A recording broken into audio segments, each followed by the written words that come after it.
Hello, everyone, and welcome to episode 2 of True Crime All the Time Unsolved. I'm Mike Ferguson, and as always, I'm joined by my co-host, Mike Gibson. Gibby, what's going on today, brother? Hey, it's another great day to be alive, man. To be alive and to be podcasting. That's right. So we now have 2 podcasts. We have True Crime All the Time, The main one, yep.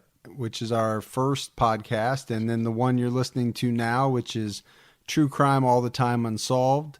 Our first episode of this one, it was a departure from our normal format, as we had Jenny Carreri on to talk about her sister Jody's murder. Right. I'm still hoping that there's a lead or something useful. I know we've talked about this. It would be amazing if somehow, one of our listeners is able to shed light on that case and something would come out of it. Somehow she can get some closure for sure. Yeah. It'd be something to play some type of role into helping to solve that case.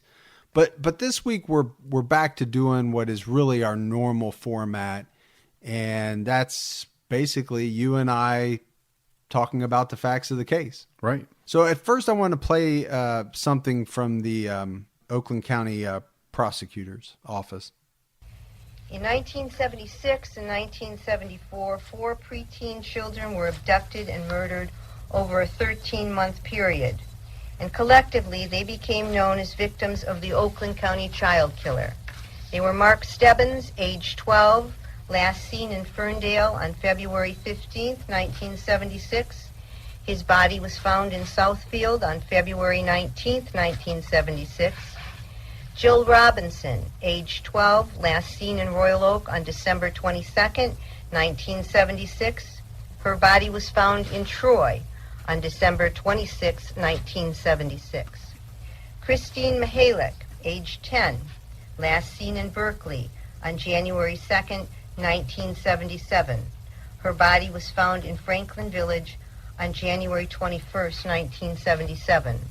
And Timothy King, age 11, last seen in Birmingham on March 16, 1977, and his body was found in Livonia on March 22, 1977. Also, in the mid to late 1970s, several other children of various ages went missing or were killed in other areas of the state. But only these 4 killings were attributed to the Oakland County child killer. Over the next 36 years, police agencies received over 20,000 tips and generated nearly 500,000 pages of documents and reports.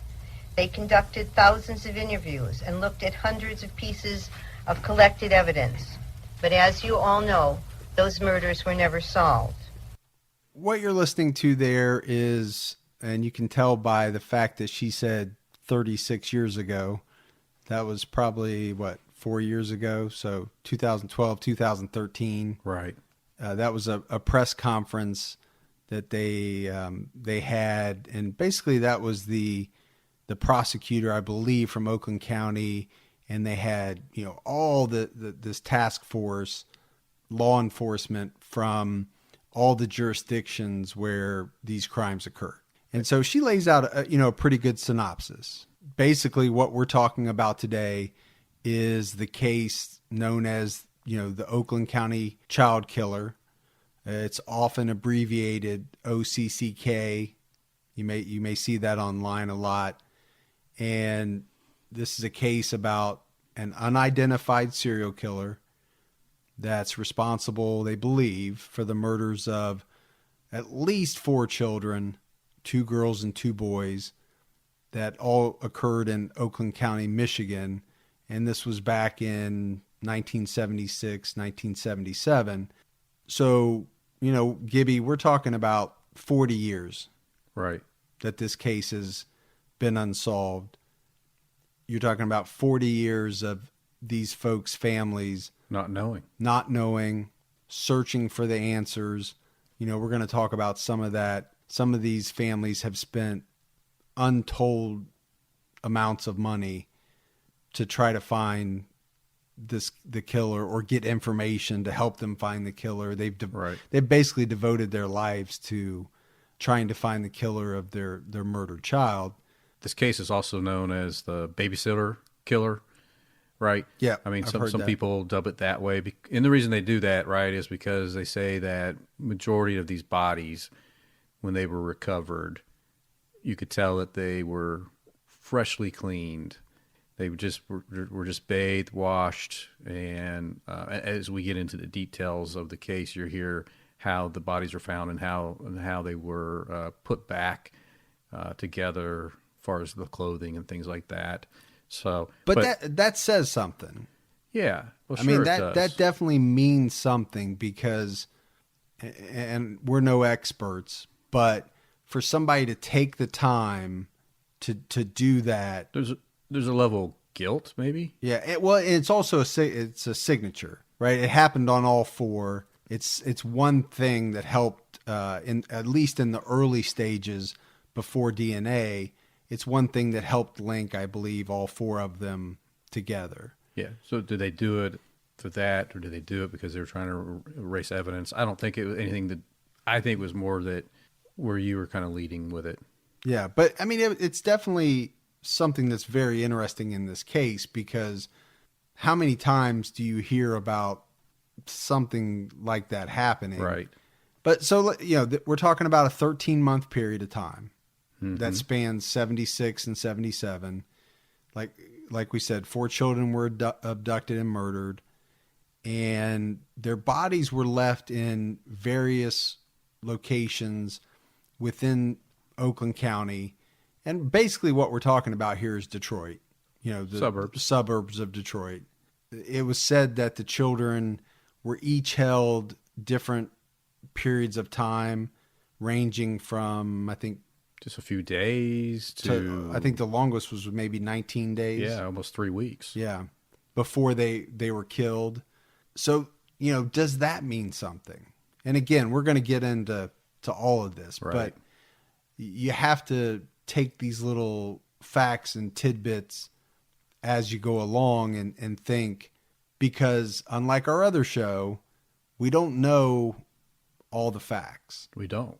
There's a lot of things alleged, but we just don't know. And like you said, there is a lot of, as we go through each one, there's interesting, bizarre things, right? I mean, we're talking about the 2 boys versus the 2 girls and what happens to them that doesn't happen to the others. Right. Right. So, And, as you said, after each murder, the person, most time you will see it referred to as he, because it's pretty, I think, universally thought that this is a male Right. suspect. Doesn't mean it has to be, but that's the common thinking.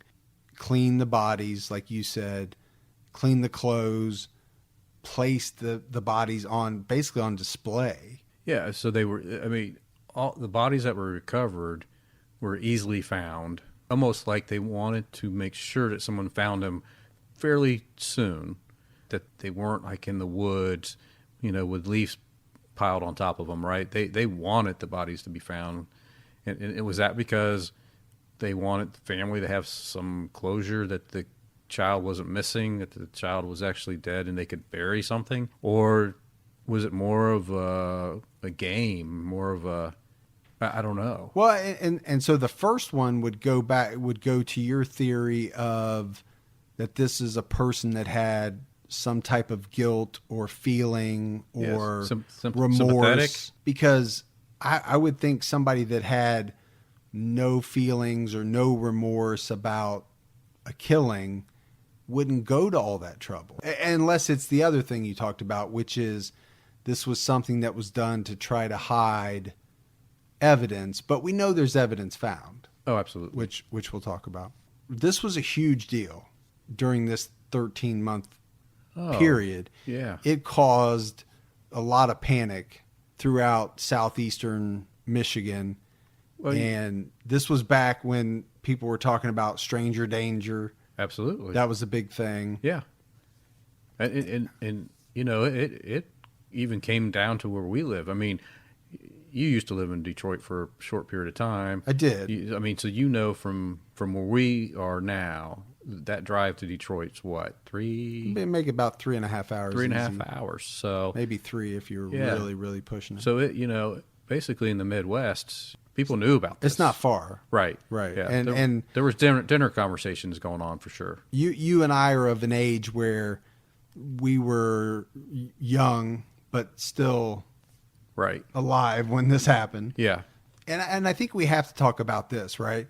Back during this time, and I don't know what your experience was. I walked to school Same here. by myself, Absolutely. no issue. There Huh. was really no thought in my head. Now, you were hearing things like, yeah, don't talk to strangers. And But you didn't worry. yeah, you didn't worry. You didn't look behind you. You didn't wonder if when you turned the corner, if you had to be. I mean, you got up, ate your breakfast, grabbed your books, went out the door, met your friends, and you guys walked to school. And after school, you did the same thing. You kept, half the time after school, you didn't even come home right away, right? You went and threw your books on the ground and played, and nobody worried. No, there wasn't somebody waiting for you to get home by a certain time, and that changed. I could throw a stone from where we sit now to where my daughter goes to school, and I still don't let her walk to school. Yeah, They don't provide bus service because we live so close. right. And I still drop her off and pick her up. And that's the society that we live in today. But let's go back to the late 70s. You know, it was a much more relaxed atmosphere. Yeah, it was more of a Mr. Rogers type of in the neighborhood. You know? But not after this. No, things changed. Yeah. So, you know, what I read was in the aftermath, what you had was, I mean, the streets were clogged with people picking and dropping off their kids Right. that had never done that before. And everybody was a suspect. You know, I mean, people were looking at if they saw somebody not from their neighborhood. You know, there was concern. Well, to the point where there was one incident in Livonia that involved a tow truck driver who assaulted a man because he had seen this man asking two boys on the street for directions. The man turned out to be a tire salesman Oh, that was on a business trip. it was just lost and Yeah. just needed some help. But because the level of anxiety or level of it was so heightened that I guess he just overreacted. Right. So this guy was from Akron, which we knew back then was the tire capital of the world. Yeah, sure was. And he had gotten lost around Detroit, had no knowledge of the slangs as what I read. And this tow truck driver, who I'm sure had the best intentions, apparently, you know, Yeah. tuned him up, for a lack of a better phrase, because he thought that, like you said, it was like a panic, a mass hysteria Sure. had set in. And it's not like it is today where it would be all over the web, right? I mean, back then you had 3 TV channels Yeah. and the radio. That's what you had. I don't even know if do we have HBO? We might have had HBO by then. I think HBO came in the 80s. Yeah, I don't know. Maybe 79, 80. But yeah, they just had 3. You know, the nightly news with I can't remember the guy's name. Walter Cronkite. Cronkite. That's Thank what you. you're saying. Yes. So Why do you start down a path when you then you have to have me jump in and finish it? you got to have someone save the day. But anyway, I know we're live. We're talking about a serious subject, but every now and then It's the only way we'll we crack can get ourselves up. It's the only way we can get through some of this sometimes. It is. It's because it's so sick. So the Detroit news, which I know, and Gibby, you mentioned I lived there, but I lived there in the late 90s for about 4 years. So I'm very familiar with the area, but obviously I wasn't there as a child. But so the Detroit News, which is one of the big papers up there, they had offered a $100,000 reward, which that's a lot of money. That's a lot of money now. That was a whole lot of money back then. Yeah, that was a lot of money back then. I mean, I guess the coverage was, almost unprecedented. Detroit really had 2 big newspapers and then a bunch of radio stations and television stations. But, it was on all the time. And around that same time, I mean, even the one station made its own, I guess it would be compared to a documentary today, but they made their own presentation It was called Winter's Fear, and it did win a Peabody Award, but it was pretty compelling. I don't know how much of you watched of it, but I actually didn't. I watched a lot of it, and it was done very well. It had many interviews with the parents of the missing and slain children, and but very interesting. And I mean, you actually can get snippets of it out there today. You can't get the whole there There's a bunch of AVI files. So I mean, and it's like 1 through Okay. I know what you're talking 50. about. I did watch some of that. For some Yeah. reason, it came up pretty bad sound. Yeah, I was lucky. I think I got some good snippets, but still, very I guess the word compelling information. Yeah. So So I think at this point we have to talk about the victims. You know, the first being Mark Stebbins. He was 12 years old. He lived in Ferndale. Mark was last seen leaving an American Legion Hall on Sunday afternoon. This was February 15th, 1976. He had told his mother he was going home to watch television, and apparently, you know, he never made it. Now, Mark's body was not found until February 19th, so that was what? About 4 days. So Yeah. he was kept approximately 4 days. And his body was found neatly laid out, like we said, but it was in a snowbank, because obviously it's February in Detroit, and it snows about every frickin' day. yeah, I'm sure At you least remember it did that. when I was up there. Yeah. You get that lake effect snow. His body's found in a snowbank in the parking lot of an office building at 10 Mile Road and Greenfield. And you're going to hear a lot about streets and things like that. And for anybody that is not familiar with Detroit and suburbs, the one great thing about Detroit and navigation is you have all these mile roads, Right. right? So More of a grid set. yeah, it is like a grid. And then you have, so those run horizontal, and then you have these big roads running vertically, like on a grid. And it makes it really easy to kind of see in your head where you're at. Right. Yeah. So if you know you're at 2 mile, 9 mile, 8 mile, whatever Yeah. mile road, Like M&M's at 8 Mile. 8 mile. That's right. I was more at like 11 or 12 Mile. I was Yeah. in the like Sterling Heights area. Okay. When I lived up there. But so like we said, he's laid out, and he was kind of on the boundary between two cities. So sometimes you'll see it reported as Southfield. Sometimes you'll see it reported as Oak Park. Apparently it was right on the boundary kind of there, right the on border the boundary. line. Yeah. So Mark Stebbins was strangled. He was sexually assaulted with an object. He had rope marks on his wrists. He was fully clothed in the outfit that he was wearing the last time he had been seen alive. And you started to touch on this, I think, earlier, and it's something that we're going to see, right? We already know it's 2 boys and 2 girls. So the 2 boys were both sexually assaulted, and the 2 girls were not. We're not touched. And that says something. Yeah, it does. Why sexually assault them 2, but not the other 2? So it kind of throws you off, right? Because if it's a pedophile, Is that a word? pedophile, Pedophile. right? You said pedophiler. Well, okay. I got my own dictionary.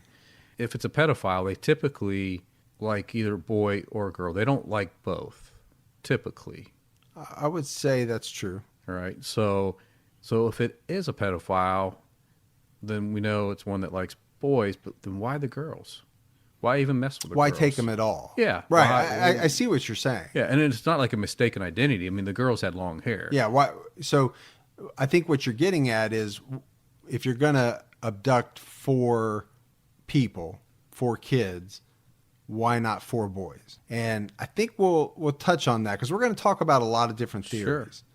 But we want to kind of talk about things as we go, and then, you know, we'll talk about bigger theories and kind of wrap them up, you know, towards the end. But these are all things to think about.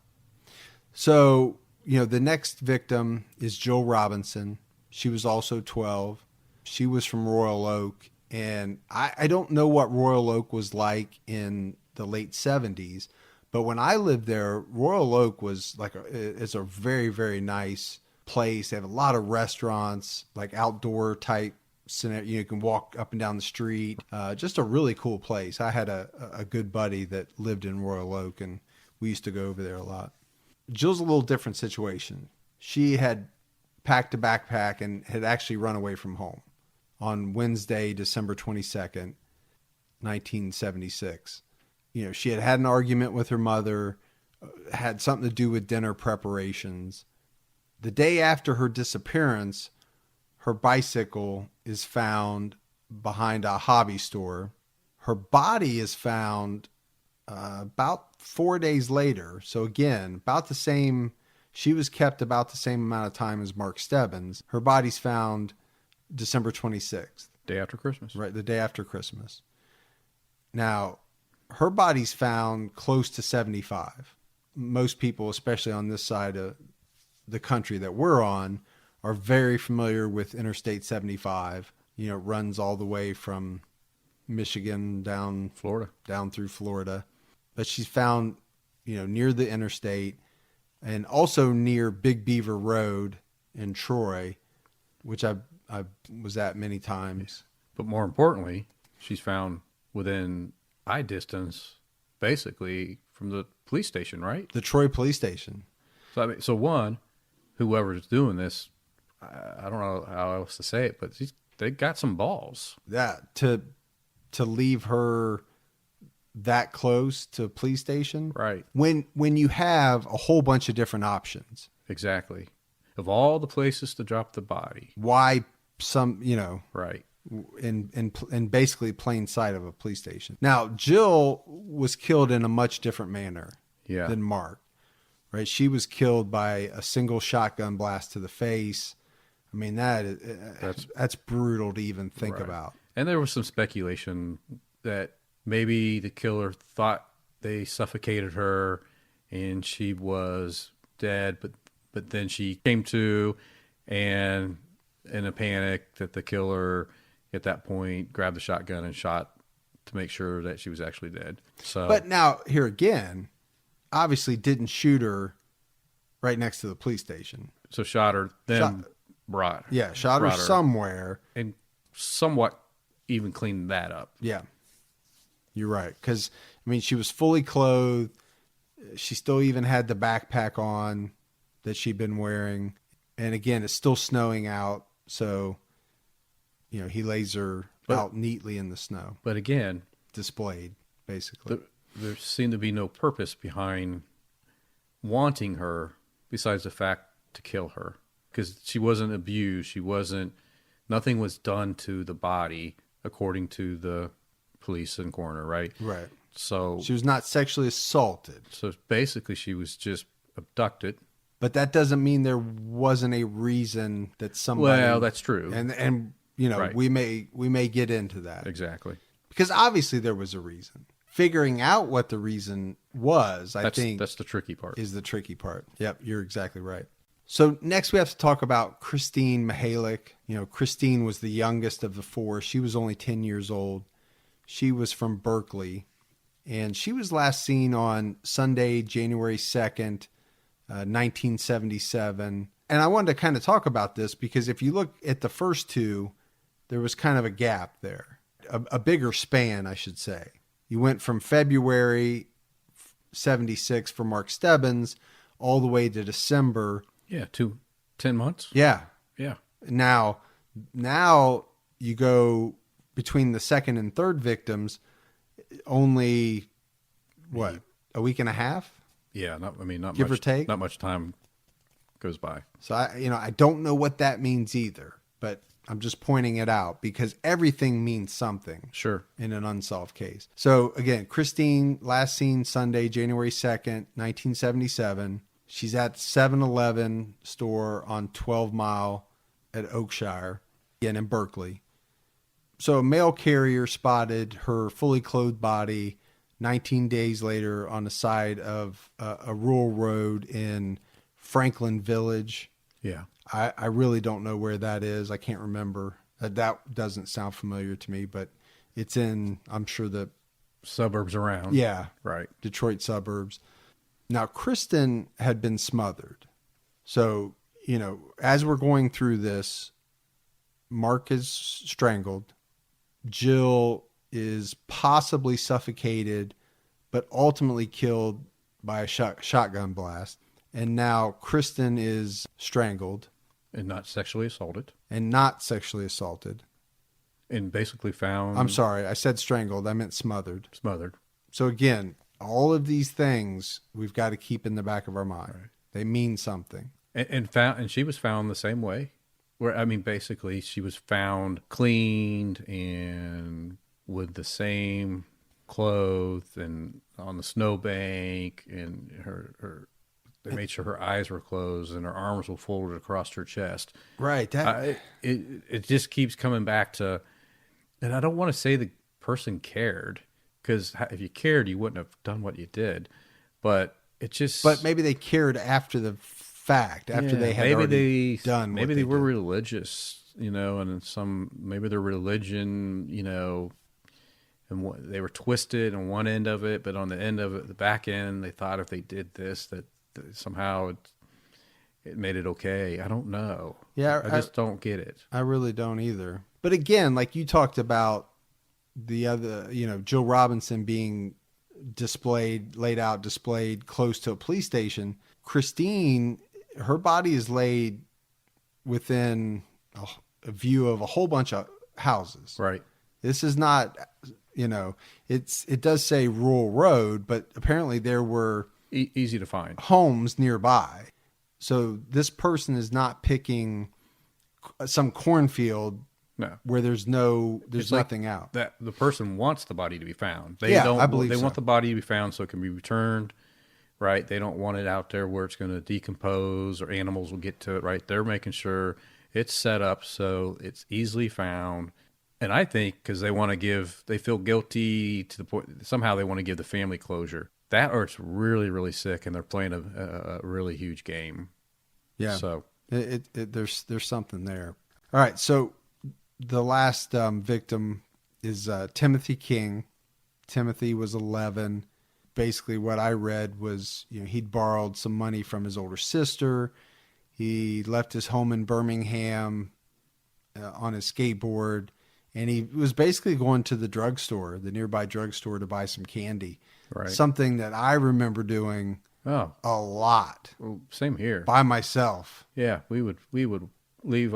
Mom and Dad weren't home. We would scrounge some money, go out the door with our bikes. Yep. Right. Go down to the old granny store that we had and buy some candy. This is Wednesday, March 16th, 1977. So Right. if we're looking timeline wise, this is about 2.5 months, give or take, from the last one. He leaves about 8:30 at night. And I thought that was a little strange. And there's some mix for an 11-year-old. And there's some mixed stories about this later that comes out that one of the family members says, actually, we don't know if that's what happened. All we know is that the front door was slightly opened, and so we don't know if he was actually abducted out of the home, right? So there's some conflicting information that comes out later when the King family tries to reinvestigate everything to see if they can get some closure. At the end of the day, he's missing. Someone's taken him.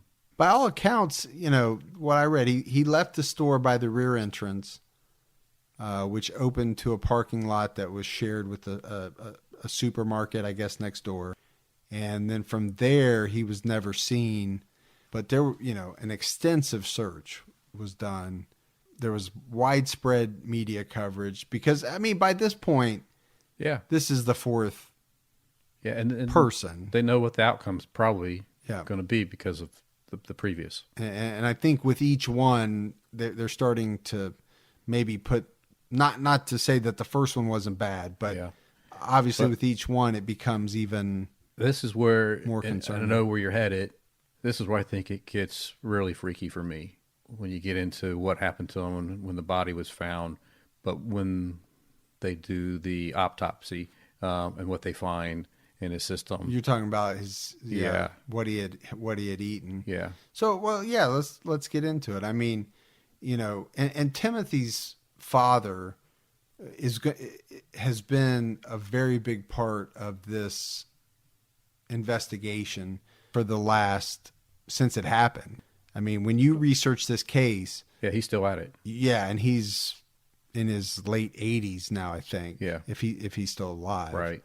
And we'll talk a little bit more about him later, but at the time he was on television making an appeal for them to bring Timothy back. And then his wife, Marion, she had written into the Detroit News in a letter that they printed, basically saying that she wanted Timothy to come back. She wanted to be able to make him or serve him his favorite meal, which was Kentucky Fried Chicken. And I think that's the path that you were hoping we'd head down. Yeah. Because basically what happens is on March 22nd, 1977, so if we're keeping in our timeline, Timothy was kept approximately 6 days. 2 teenagers spot his body in a ditch alongside Gill Road. And this is about 300 feet south of 8 Mile, it said. And this is in a town called Livonia. And just across the county line in Wayne County. So this is actually in Detroit. It's in Livonia, but Wayne County is Detroit. Now, and I think this is what you were alluding to, what is so strange about this one. So Timothy's skateboard is placed next to his body. His clothing has been neatly pressed and washed like some of the other scenarios. He was suffocated, but just like Mark Stebbins, he had been sexually assaulted with an object. The post-mortem, which obviously, they did in the autopsy, Right. showed that Timothy had eaten fried chicken just before he had been killed. And to me, that blows me away. So was the person that did this so caring in a weird, sick way that they wanted to make sure his last meal was what his mom thought he would want to have? Or is it a game? Yeah, or there's 2 things, right? Did the killer see it in the paper and already know what his favorite meal was and want to make sure that was in his system? That would go more to the game side. Or did he not see it maybe? Did he ask Timothy, hey, what's your favorite meal? I want to buy you your favorite meal, knowing that he was about ready to kill him.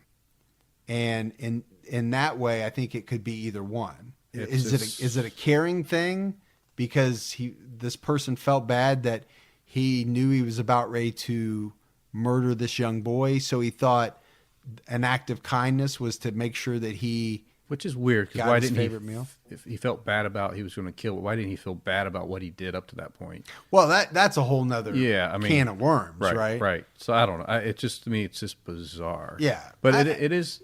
Most likely, we're talking about an individual or individuals, which I know we're going to get into that, Sure.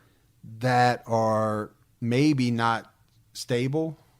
Mm-hmm. Maybe their wiring is crossed in some way. Right. I mean, to me, it has to be. I personally, and I know you personally, you can't think about doing the things that this person or these people have done to 4 innocent kids without thinking that somehow mentally they're not right. They can't be. There's I hope no way. I hope it's. Yeah. I wouldn't hope that they're sane. All right. So we've talked about the 4 cases or the 4 victims that are basically always known as the Oakland County child killer victim. But there's a couple others that were suspected. Sure.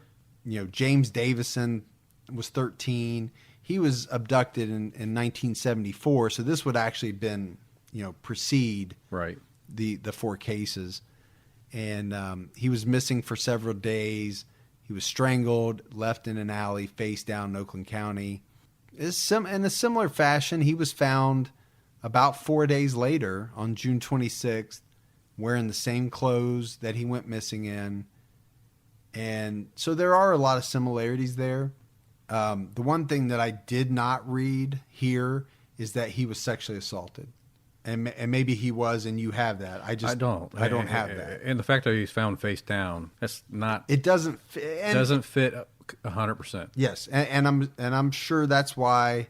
And ultimately, we know it's not connected because we're going to talk about the DNA, and the DNA doesn't connect it. The second one is Cynthia Cadu. I hope I'm pronouncing that right. She was 16, so she would have been the oldest of all the victims if she was in fact connected. She was abducted and bludgeoned to death on January 15th, 1976. She was from Roseville, Michigan. She was discovered nude in Bloomfield Township on January 16th. So again, it doesn't really fit. It really doesn't. Right. You're talking about the very next day, she was nude, which doesn't fit. She wasn't cared for, which seems like strange to say that. But the other four, it's almost like they were cared for some period of time, even though heinous things were done to them. Exactly. And then one that they know for sure. So the other two are, I guess, called suspected, even though I don't think there's anything that links them. But one that I think initially was thought to have been maybe part of it, but was since disproved, was a girl named Sheila Schrock. She was 14, and she was raped and shot dead while babysitting in a home in Birmingham. And I don't know, is that where the babysitter killer, or was it because of the care? Because they washing, were babysitting them for a period of time, right? Babysitting the body and cleaning the body. Yeah, I had seen a bunch where it said, AKA babysitter. Right. I never really dug into it enough to find out, right. But that does make a lot of sense. So Sheila's case or incident was very strange.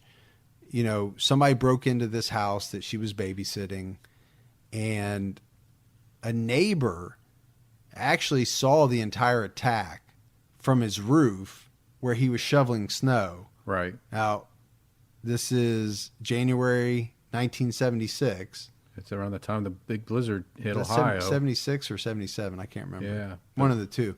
But anyway, most people would say, why is a guy shoveling snow? That's what you do in some areas. And in Detroit, sometimes you have to. Yeah, I know.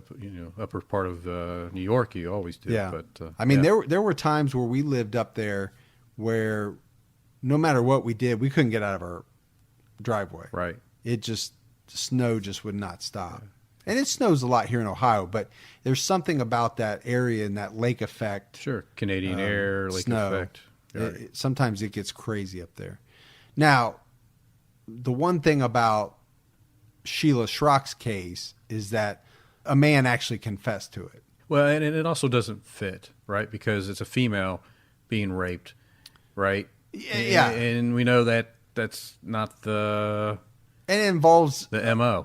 The breaking in of a house as opposed to snatching a child while they're walking or off the street. So, but like you said, more importantly, they find the assailant, and he's out there serving a life sentence in prison now. Yeah, Oliver Andrews confessed to the murder, and like you said, he's serving life in prison.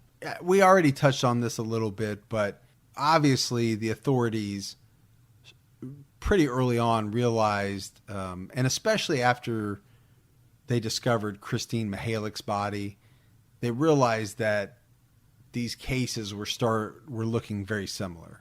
And then with Timothy King, they had 4.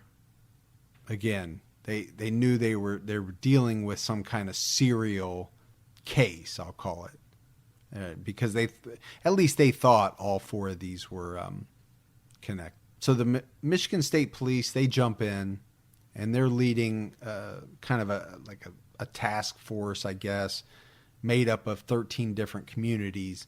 Because if you look at where the people were from, or I'm sorry, where the kids were from versus where they were left. You know, it kind of touched a lot of different areas. Encompassed a lot of areas that they could pull together. So they pulled as many different communities as they could in.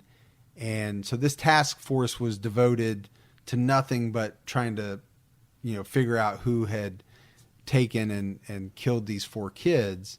You know, at one point there was a composite drawing of the suspected kidnapper and his vehicle released. And I think this was a little bit after Timothy King. So a woman claimed she had seen a boy with a skateboard talking to a man in a parking lot of the drugstore that Timothy had told his parents he was going to. So I'm sure police took a lot of credence in that. You know, at the time, the vehicle was reported as a blue AMC Gremlin with a white side stripe. For those of you not old enough to know what a Gremlin is, Google it. Yeah, it's a very obvious looking vehicle. Right. I mean, no mistaking. No, it's. I mean, there are some other cars that in a flash. I don't even know if there's you could maybe a Pinto. I don't know. I don't know. Gremlin is so. It's its own different. vehicle. It's its own vehicle. Right. That's for sure. Eventually, authorities would question every person in Oakland County that owned a Gremlin. And I don't even know. It didn't even say blue Gremlin. It just said every Gremlin owner. Now, how many Gremlins were there back then? I don't know. Yeah, I don't know. I don't know how popular a car it really was. I mean, it was more of a economical, vehicle. And that was during that time of the 70s. That's when gas prices were kind of high. Yeah, that had to be close to the gas shortage. Yeah. I don't know when that was exactly. But so investigators, you know, they had put together a profile of the killer based on, for sure, this woman's statements and descriptions and things like that. And it was a white male with a dark complexion, which I really I'm not even sure what that means. No, either. 25 to 35 years old with shaggy hair and sideburns. Well, sideburns were 70s. Yeah, shaggy hair and sideburns. That was what probably everybody had. Especially, you know, let's say 25-year-olds. I would think a lot of them would have had shaggy hair and sideburns. When you say white male with dark complexion, all I can think of was that somebody that worked outside and got a lot of sun. Even during the wintertime, you could, you know, if they're working outside, I guess you would get some sun that would make you look. Yeah, when I think dark complexion, white male, the only thing I can think of is more almost like Greek or Italian. Or somebody that's got that like Ricardo Montalban type complexion, I guess. I don't know what the word is I'm trying to use, but you know, just a darker shade. Right. A darker skin color. Not Irish. No. There you go. No. It wouldn't be anybody with like blonde hair. No. Probably. It wouldn't be, you know, it would probably have to be somebody with like dark hair to be dark complected like that. You and I are just theorizing. You know, a couple other things that the authorities thought. They thought the killer had a job that gave him some type of freedom of movement. Also a job that maybe a child would trust. So a lot of they took a look at police officers, priests, doctors. This person would probably have to have been very familiar with the area to be able to have done what they did, given the times that they did it, and like we talked about, the strange way that they displayed the body and the strange actions they took of where they displayed the body. So the other thing that I thought was telling is, and give me your opinion on this. So 2 of the kids were kept for 4 days. That was the shortest time, right? That was the shortest. And then 19 was the longest. Right. So part of what you're looking for is somebody that would have had the ability to keep children for a pretty long period of time. Yeah. Without raising any suspicion. Right. You know, with either a neighbor, the postman, So they either had A spouse. I mean, obviously, he probably didn't have a spouse. right, or the spouse or whoever they were living with were in with him on it. In on it. Right? Otherwise, you'd have to have like basically a soundproof room or a way to gag and bound the child not to make any noises while you had them. So Yeah. But I think that's something that is very, I guess, a big part Right. of this makeup as you're looking at people, because now, again, we're going to talk about suspects and we're going to talk about theories, but we're still we're definitely setting it up. So a couple of other things, I guess, the task force, they had about 18,000 tips, but they just didn't make much headway. no. There wasn't anything that they could even, they didn't even get close, I don't think, really. No, they really didn't. I mean, and they had suspects, which we're getting ready to go into each one. Right. It was a good thing, but it didn't help the investigation because the killing stopped. Yes. Right. So, which was good, but it also, now did the killer move? Did the killer die? Did the killer come to his senses? Did what they happened? change their method? Did they change their method so it didn't meet the same MO? Exactly.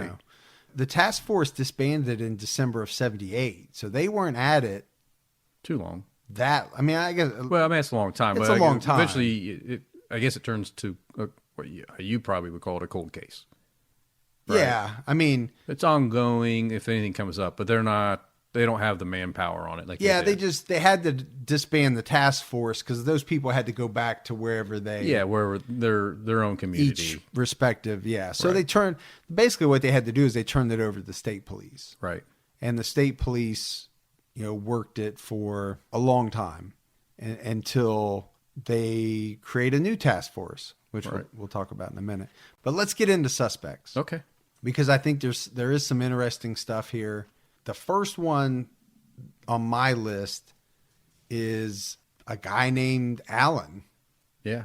and That's it. Just he self-identified himself as Alan in Right. letters that he wrote, and he wrote some strange letters. he did. And he talked about the fact that he was a slave of a guy named Frank, who apparently was his roommate. Oh, and that Frank was the OCCK. He definitely said that. Alan was clearly not all there. No. And even in the letters, he was saying that he was losing his sanity. He was suicidal. He accompanied Frank on all these different road trips where they were seeking boys, but he was never present during the abductions or the murders. And we know that sometimes when you have a high profile case like this, right, you get people that just want to have notoriety, right? I mean, they want people to take notice of them, and they might not even have anything to do with it. Right. Yeah. You're going to hear the prosecutor talk about that okay, yeah, here in a okay. minute. Yeah, but there you're you go. absolutely right. Yeah. I mean, it's a good point. And you can think about a lot of the big name unsolved, or even the ones that were eventually solved.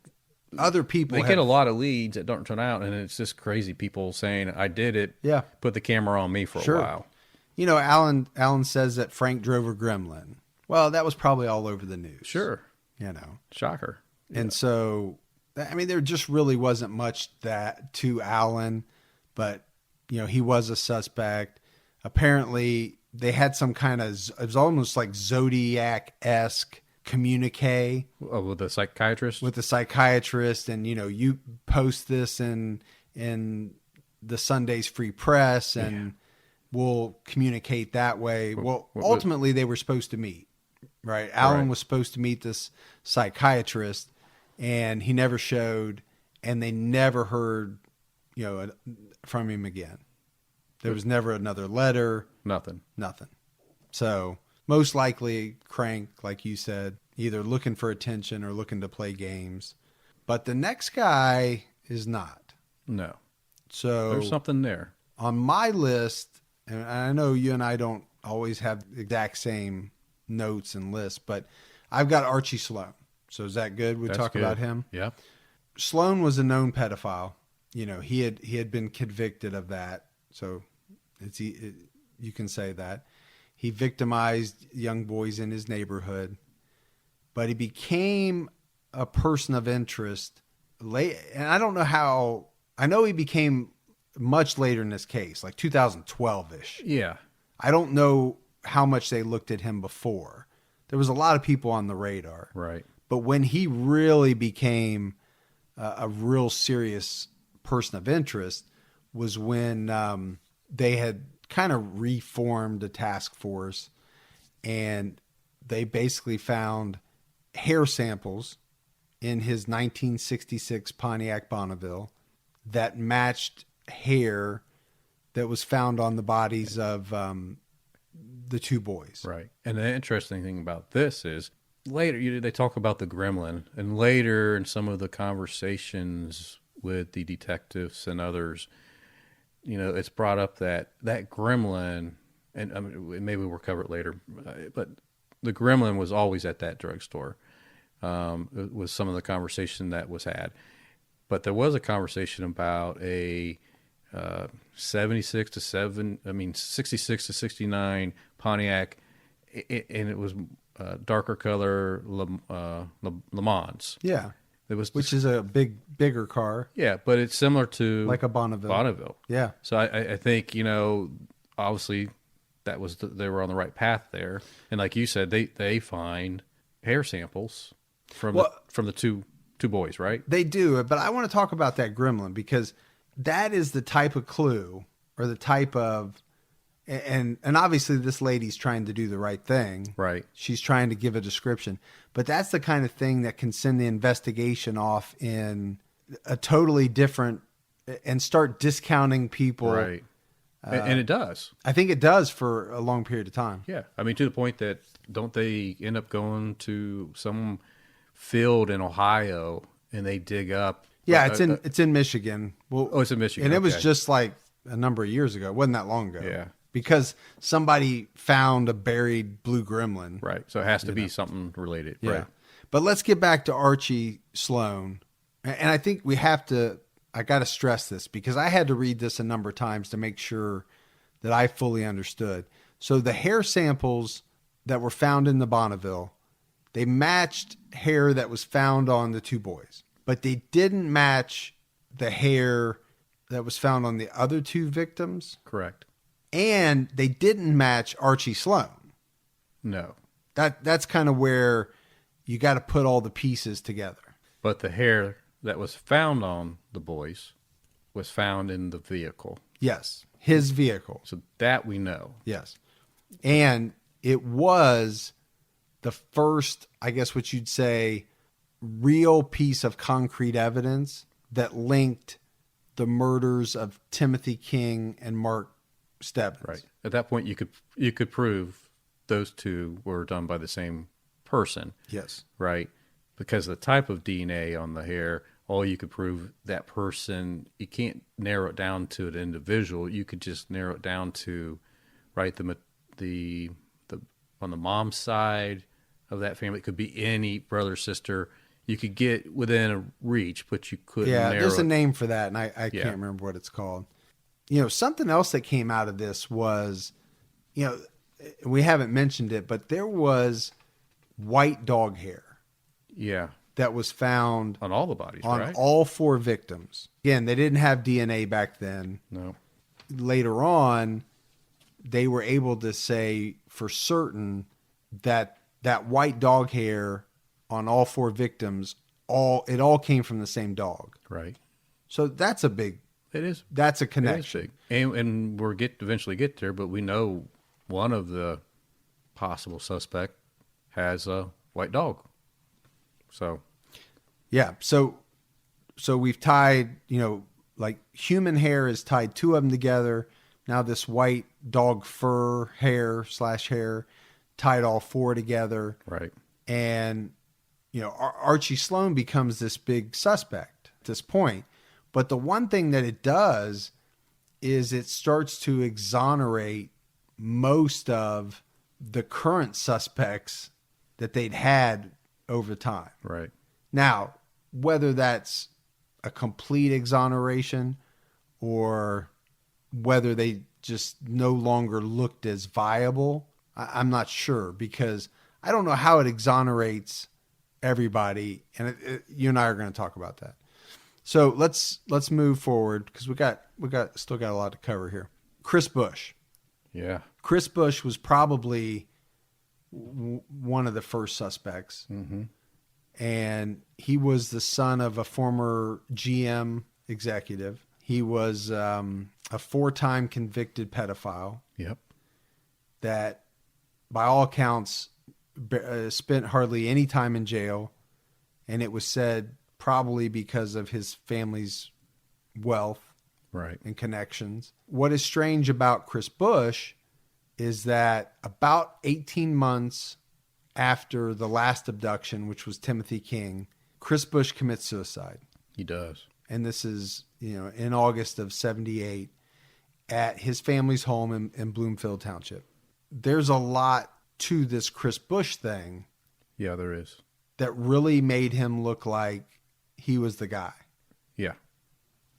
And I don't know if you want to talk about it. Well, are you going to go into the sketch, you mean, that they find there? Yeah, I think that's important. The rope is important. Well, we don't have to go into it a lot, but no. Well, I'll let you go into that. But to tie a little bit more into this, right? We were just talking about the animal hair. Yeah. Right. So we know that during these murders at that time, that the Bush family dog was a white Welsh Terrier. And so there you go. I mean, does that mean it was his dog? There's no DNA to tie that together. But sure. It is interesting that Chris Bush, his family dog, is white, and it matches the white hair. Yeah. So visually, and again, like you touched on it, and we'll just touch on it real quick. There was a sketch that I guess he had done that was hanging on his wall, I think. It was. That basically was almost like either a boy screaming or a boy with like a pained expression. Yeah. And by all accounts, it looked eerily similar to, was it Timothy King? It was Mark. Oh, it was Mark Stebbins. Okay. Yeah. I knew it was one, but I couldn't remember which one. Yeah. And so, and then also there was a rope. Now, the rope, I saw a lot of conflicting information. I heard bloody, but I also heard no blood there was whatsoever. No blood found on it. Yeah, so I don't have a lot there. But the one thing about Chris is, at least from everything I've read, they are saying that the Archie Sloan Bonneville stuff clears him, exonerates him. But I don't know how that is. I don't know either, because, these pedophiles, sometimes they run together, right? So what's to say that Chris Bush didn't know, well, and borrowed the car, or they did it together, or, right? You just don't know. Right, and we might as well talk about one of our theories. Sure. Right? And I think you and I discussed this a little bit before going on air, and this is not just our theory, but there is a lot of people saying that most likely this is not one person. This is not the work of one person. Possibly a network. Right. And it was known, or at least there was a lot of information saying it was known that at that point in the late 70s, there was a lot of a big pedophile ring or a bunch of small pedophile rings operating in that area. Right.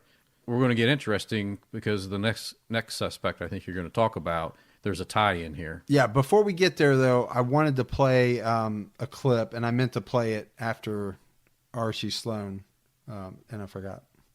Now, there is always a reluctance on the part of law enforcement to publicly share specific facts about an ongoing investigation, and the reasons are very self-evident. It alerts potential targets that they are the targets, and it provides them with opportunities to invent explanations and alibis. It also allows them time to destroy evidence or to otherwise cover their tracks.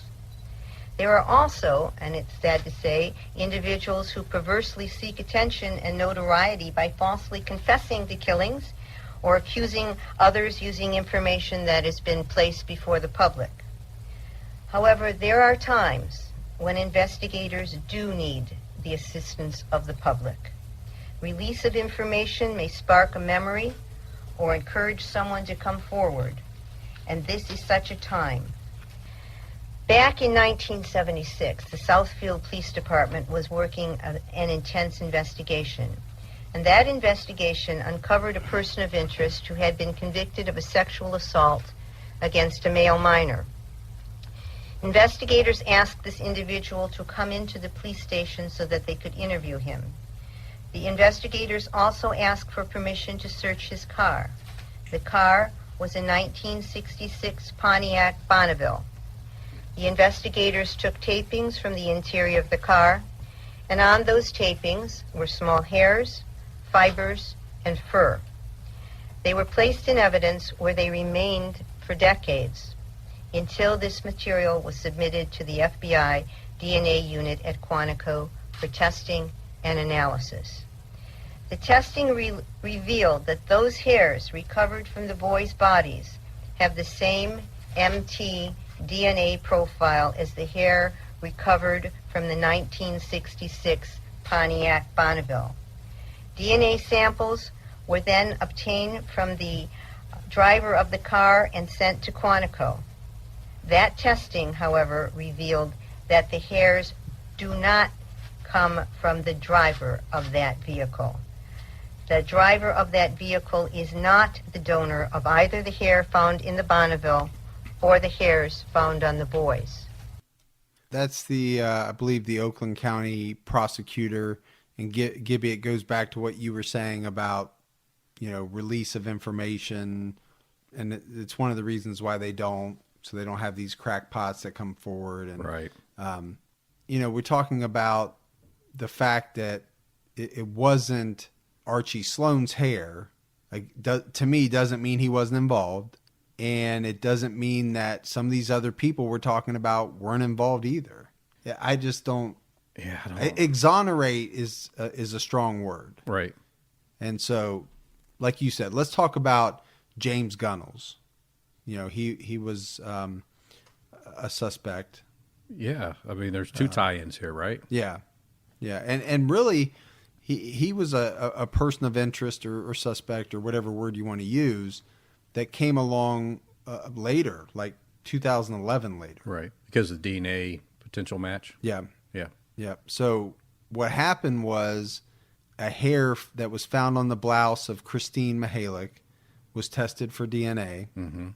All right. So the hair that they found matched his DNA, but the way that hair was collected in the testing back then, it wasn't strong enough for what they call that, whatever the perfect DNA match was, right? Yeah. So what they could do though is that they could narrow it down to that it had to belong to him or one of the relatives on his mother's side, right? So, but it was enough to bring light on him because of some of his past. And then, of course, the bigger tie-in to that is during this investigation, they find out that Gunnell, he was raped when he was younger by Chris Bush. And, of course, Chris Bush, I believe, was convicted of that. And but now... Yeah, and he was, just Right. to confirm. I mean, we're not speculating here. Chris Bush was convicted of sexually assaulting Gunnels. Now, Gunnels would have been 16, I think, At the time? at the time. Yeah, I of the believe. assault. So he got Gunnell that was assaulted by Bush. You've got Gunnell's hair or someone in his mom's side of the family Right. hair on one of the victims. Gibby, what I read was that Gunnels had told police that Bush molested him at the Bush family cottage on S Lake, which is in northern Michigan. There is a lot of speculation this cottage on S Lake was possibly used to either hold Right. the kids. The police didn't have enough evidence But he was just a person of interest. Right. He was released in 2011 because they didn't have enough evidence to charge him. And early on, we talked about they'd have to keep these kids somewhere where neighbors couldn't hear screams and cries for help. So Right. I don't know, but it kind of makes sense. Right. And it could have been that, there again, if we're talking about the Chris Bush angle, it's possible that if he did sexually, which he did, he sexually assaulted this Gunnels. Right. He could have had his hair on some of his clothing or something. If Sure. he was the one that actually had killed Krista Mihalik, you Right. could have had some type of transfer. Yeah. I mean, that's not out of the question. No. So there Could have been in just, the car. There's a the lot same of car. I mean, it's just so. there's a lot of coincidences here to talk about. Now, I want to talk about another suspect. Well, let's say person of interest, and that man, his name was David Norberg. He had been an auto worker in southeastern Michigan, and he had moved to Wyoming. Now, the one thing about him, and we talked about the Gremlin. Right. Apparently, he had driven an Opel, and I don't even remember that one. There you go. Opal's was the more rounded, like a fishbowl. But they said it was, somewhat similar Yeah. to Yeah. a Gremlin. Apparently, he stopped driving it not long after the killings. Okay. So these are the things that I guess made him a person of interest. And then he moved to Wyoming, where he resumed driving the blue Opel, just something else kind of strange. But he died in a car accident not very long after moving to Wyoming. But when he died, apparently his widow found a silver cross with the inscription Christine among his belongings. According to the research that I read, Christine Mihalik had owned a cross that her aunt said was identical. So this made him a very important suspect back then. So his wife also found a St. Christopher's medal that was, I guess, apparently very similar to the one that Timmy King had worn that was never recovered. That's weird. So you got a lot of stuff working against this guy. Right. And then to top it off, a green worm pin was found similar to the one Joe Robinson routinely wore.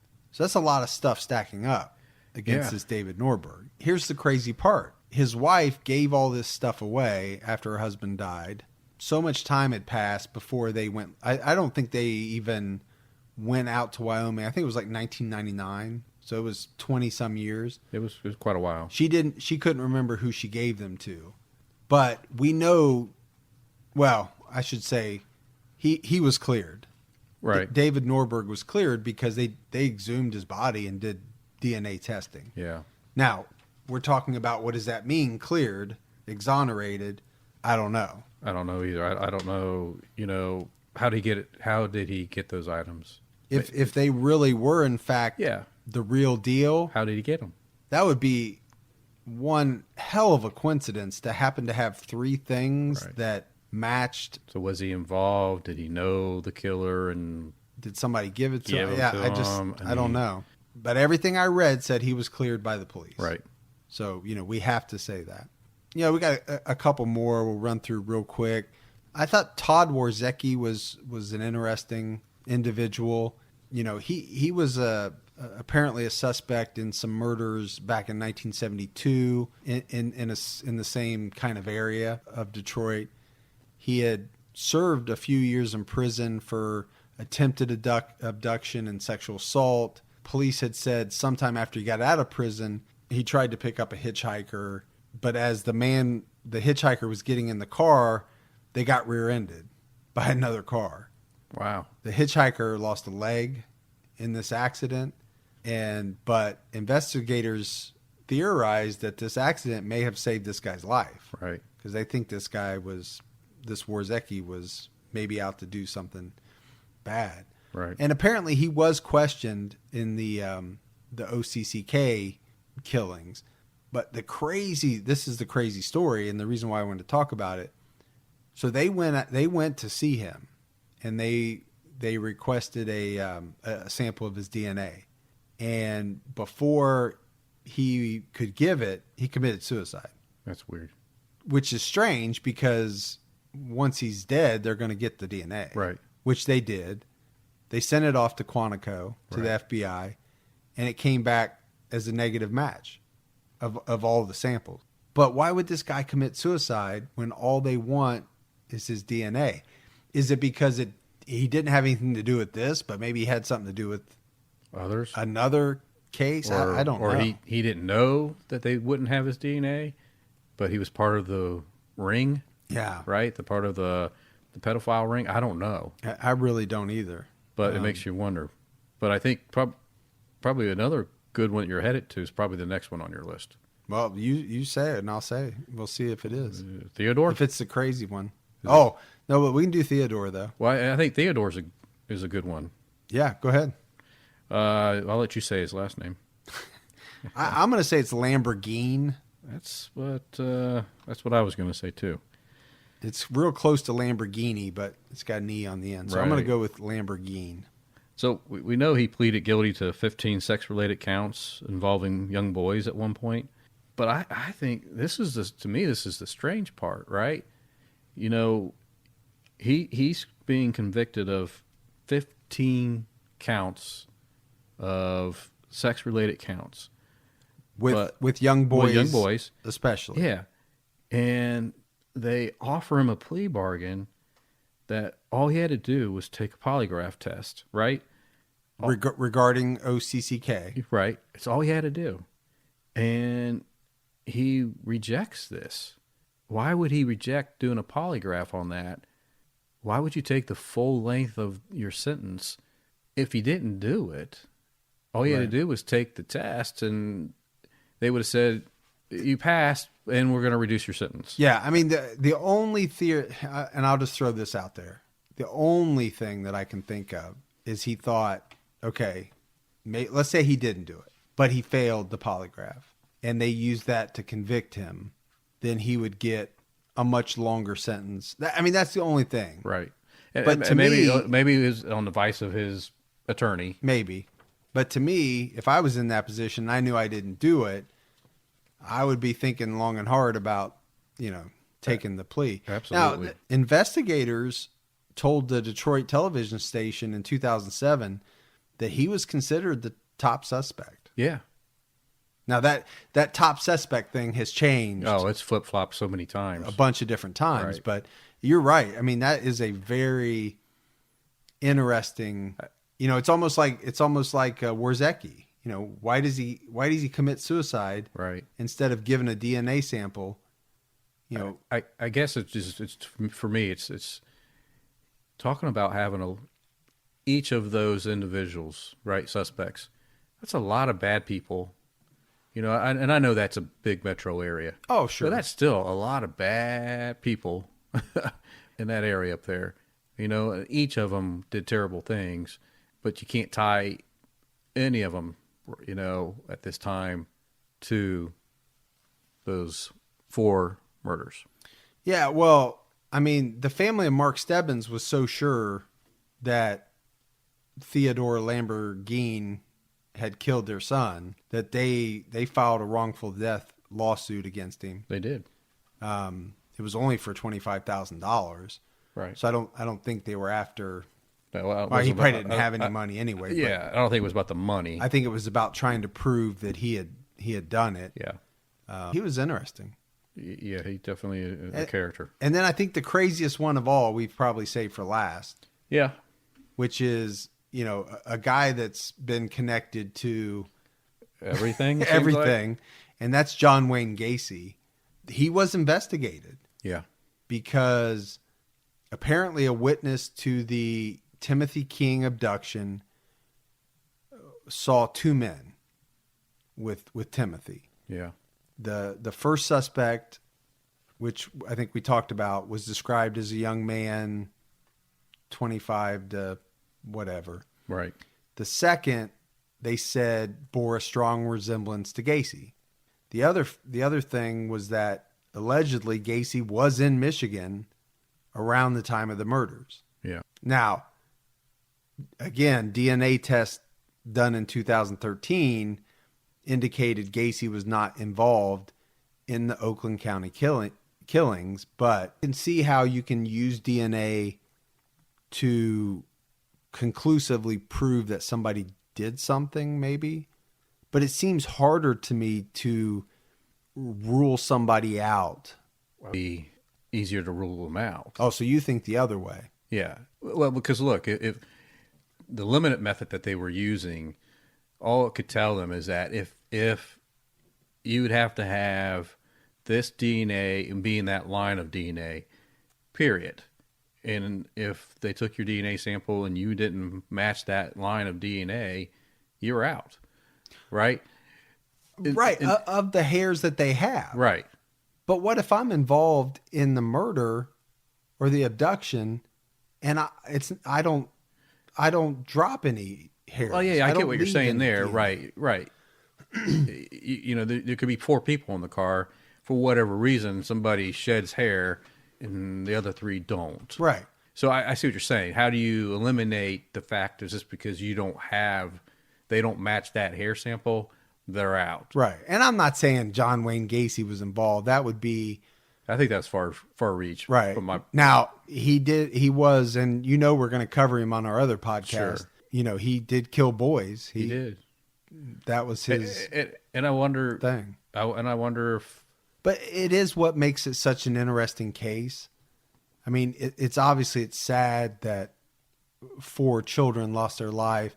And this case is 40 years old. Nobody's got any answers. Mm-mm. But there's so much smoke here. Oh. That there's got to be fire somewhere. Right. And I don't know if we even want to get into the Bob scenario, but we probably don't. Yeah, but I don't. It's another rabbit hole. Because I think we've gone so long. Yeah. I think I want to wrap it up just talking about, what you and I just think from a general perspective. And, we've talked about tidbits of it along the way, but to me, the Archie Sloan thing is huge. Yep. Because that actually connects a car that he owns with the murder in some fashion. Right. It doesn't connect him per se. And that's why I go back to, the DNA thing. Right. So it wasn't his DNA, but it doesn't mean he wasn't involved. No. It doesn't mean some of these other folks or a whole bunch of people in a ring. One thing I read, and I want to get your take on this. One of the things that I read was that, like we said, apparently there was a big pedophile ring. And one theory that was floated was that there were some affluent people in this ring, and they were actually paying some of these other people to abduct and dispose later. And dispose of the children. Yeah. Now, what they did with them, I don't know. But and that's just a theory. And if you go online, you'll see.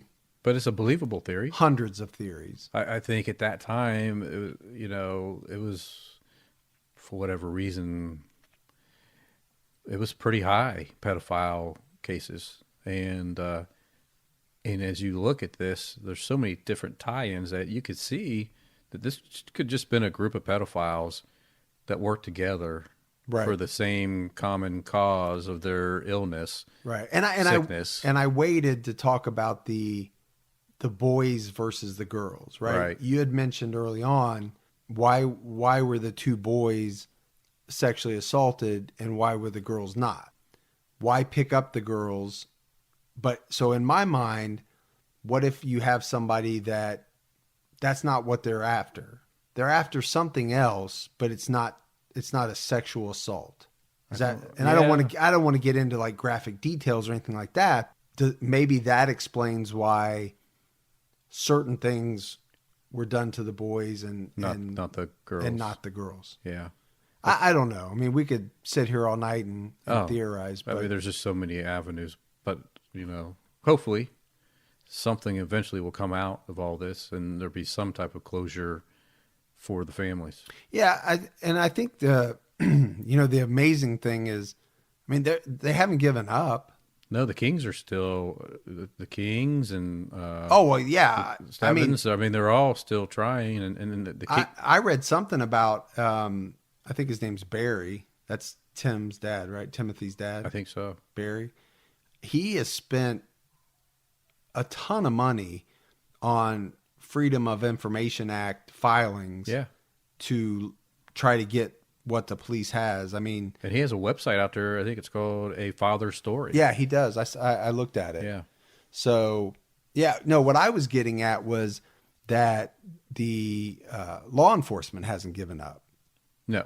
because, I mean, they're uncovering things, within the last few years. And as technology gets better, right? And criminology, technology, is that the right way to say that? That now they have better methods Yes. to test things. Yeah. And- The only problem is with the case being so old, like we talked about, like some of the hair Right. is degraded to the point where the new technology is great, but the sample isn't good enough For the new technology. to give them what they need. So Yeah.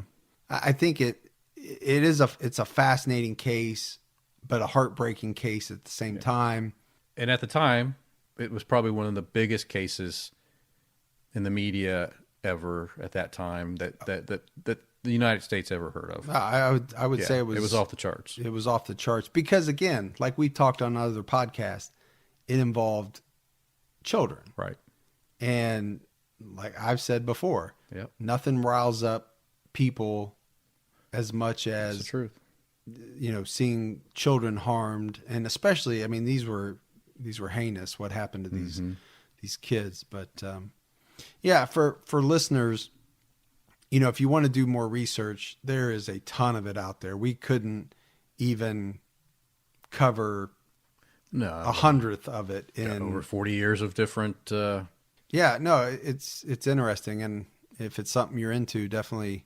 I shouldn't say into, that's a bad word. If it piques your interest to learn more about the case, there's plenty of information out there. Yep. But be prepared because you'll go down so many different rabbit holes. Gibby and I spent a lot of time going down those different rabbit holes and trying to figure out what we wanted to talk about. So I'm Mike Ferguson. I'm Gibby. Stay safe and keep your own time ticking.